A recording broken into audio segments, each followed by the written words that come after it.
engineer extraordinaire with Emirates Team New Zealand. We've just had day 4 with the AC75 in the water, day 3 actually sailing. A bit more breeze today, a few bumps and lumps in the sea state. Break it down how you saw it. Yeah, so waited till this afternoon for the breeze to actually come in, and we stopped to hoist the sails, and actually quite quickly a bit more of a pulse ahead of the new breeze coming in from the west coast. Came through, it got quite breezy up to about 18 knots, which was a bit more than we're sort of hoping for at this stage, but it sort of eased back after that, and even so we had a bit of sailing in the a lot more uprange conditions than we've been in with the 75 so far this campaign. Did a pretty speedy veer away on starboard, and that all worked well, so that was good. So yeah, I guess just these last couple of days really gaining a lot of confidence to go sailing in a bit more breeze, faith in the systems, that the hydraulic pressure's coming through, functions are moving as we expect, so yeah, keen to just keep pushing it a bit more each day, really. It was phenomenal. We were literally as deep in the throttles as we could get, and she just sailed over the horizon in front of us down the Tanaka Strait. Can you give us an idea on what kind of numbers you were sitting in?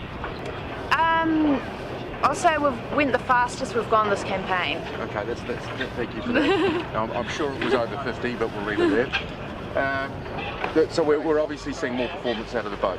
That's a given with the new configuration? Well, it's really that light air range, so especially we saw these past 2 days, and later on today as the wind backed off a bit, just the lighter weight boat is better in that range. I mean, we've still got the falls from last time, and obviously we'll have that the whole time with this boat, so we won't see the benefit of the increased span which actually comes with the V2 boats until that gets on the water. Yeah, I understand. So that's definitely more righting moment, isn't it, by getting it further to leeward?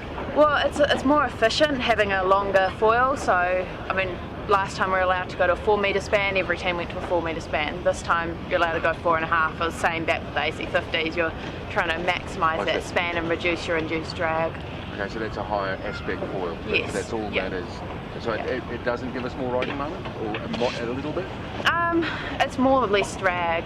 Yeah, and that will help us through the whole wind range. It will help in that light air, but will also account for some of the performance losses from the boat getting lighter. Will be made up by the fact that we've got the increased span foil. For a Luddite boat like me, that makes sense. Thank you for explaining that.